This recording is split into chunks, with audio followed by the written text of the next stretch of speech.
This is your DCEU news. I will do MCU news in a separate video because there's a lot of MCU news. Oh my god. First, you know Batgirl is getting her own movie, but instead of being released in theaters, we're being told by Warner Brothers they're actually going to release it for streaming, which I think is amazing. I wish they'd do all their movies that way, or do hybrid. Theater and streaming. But honestly, it seems like Warner Brothers HBO Max is doing the Disney Plus method, which is smart, even if they're copying off of it. I mean, streaming is a big thing right now. There's a lot of people like me that don't want to venture out into the world to watch a movie. All the early reviews for the Suicide Squad have been insanely positive. I cannot wait for this movie. And James Gunn also showed us some merch for it, and the King Shark merch is still just haunting me. I know I'm gonna watch this movie and all his scenes are just gonna stay cemented in my mind. Here is a new still we got featuring King Shark, Peacemaker, Bloodsport, Ratcatcher 2, and Polka Dot Man. Nothing too special, but any new look is nice in my book. Oh hey, and some exciting news for the Flash movie. We got a look at Barry Allen's chair. Yeah, you got that news.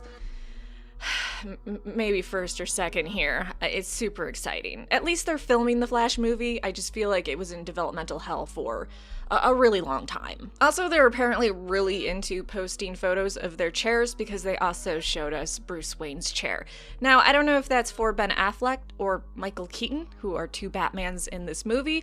I would assume Michael Keaton because it looks like a Michael Keaton chair. Oh, by the way, there are leaks that Michael Keaton will fight Deathstroke in the Flash movie. I think that's a little bit too much, but maybe if Ben Affleck and Michael Keaton's Batmans come together to kick his shit in, might be fun. For the Batman, we got a better look at Batman's suit, so Robert Pattinson's Batman suit. Although, if you look at the toy statue, that chin is not Robert Pattinson's. Come on. He has a nice jawline and a nice chin. You didn't need to make it more masculine. It's that toxic masculinity. Fucks us all. Honestly, I love the rugged look. I know some people aren't going to like it. It's his first years as Batman, so he's gonna look a little clunky. He's not going to look as refined. Also, his eyes.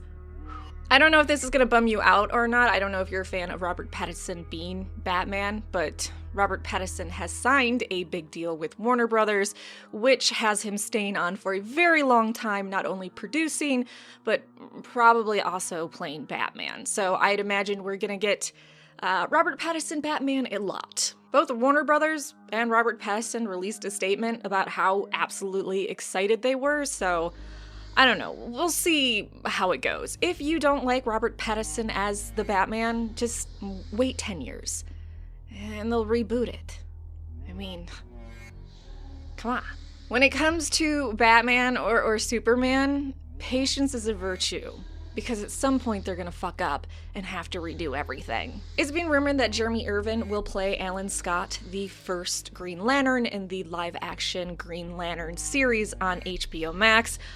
I think he's a good pick, but you can let me know if you think of Alan Scott when you see this guy. They got a couple sneak peeks of Dwayne Johnson's Black Adam suit, and I mean like really tiny sneak peeks, so don't get too excited. So first he posted one showing a tiny bit writing, "You'll see a small piece of my gold Black Adam peeking out from under my black cloak of secrecy. My weekly board meetings all take place during my 30-minute breaks from shooting Black Adam." I know hustling is considered very bad mentally and emotionally for humans, but damn does that dude hustle, and I love it. He also posted a first look of him covered in a cloak, and we can see his Black Adam boots, which, you know, just for looking at boots is kind of sexy. So here's the photo and what he wrote.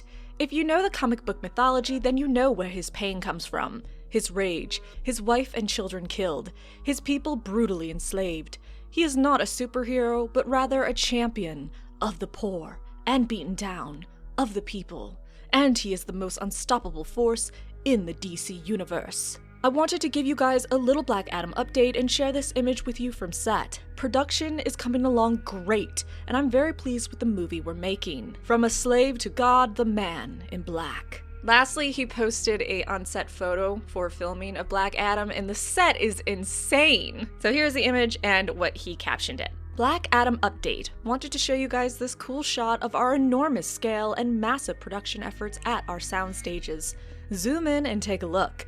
We're hitting our midway point stride, and our A-team production crew continue to showcase why they're the best in our industry. This is one inspiring production to be on, post-COVID and back to work. The hierarchy of power in the DC universe is about to change. Whoa. I don't think we're post-COVID quite yet, but I like the positivity. Yeah, that set is insane. This is another one of those DC movies which I felt like it was never going to happen, and Dwayne Johnson pushing and pushing and pushing made it come to fruition. And I am so happy. That man is a treasure. Although in kind of random news about Dwayne Johnson, he's actually voicing Krypto, the super dog, in the League of Super Pets animated movie. I don't know if I picture Dwayne Johnson's voice. I guess I wouldn't picture it, would I would hear it. Although that's an expression, so I could still use that. Anyways, I just don't see him as Krypto, but, you know, what do I know? Mark Strong won't be back in Shazam 2, which I don't think is surprising, and honestly, we don't need it for the sequel. I think we should save him for a future Shazam movie to pop up and wreak havoc again.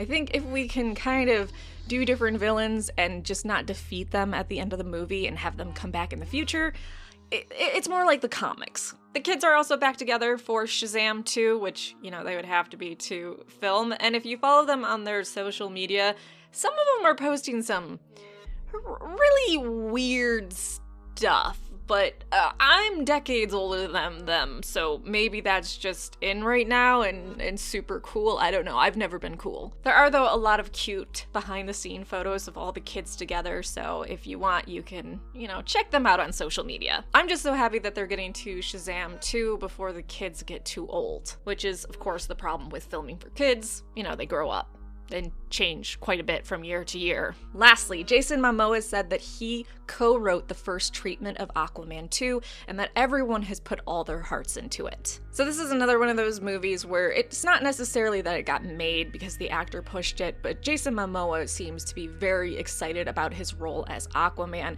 I know, shocking news. Actor excited to have a role that pays him lots of money, but he enjoys the character, and when an actor or actress enjoys the character they play, I enjoy it more. Which is a little silly. Okay, thank you so much for watching. That was your DCEU news. Like, subscribe, come back for more videos.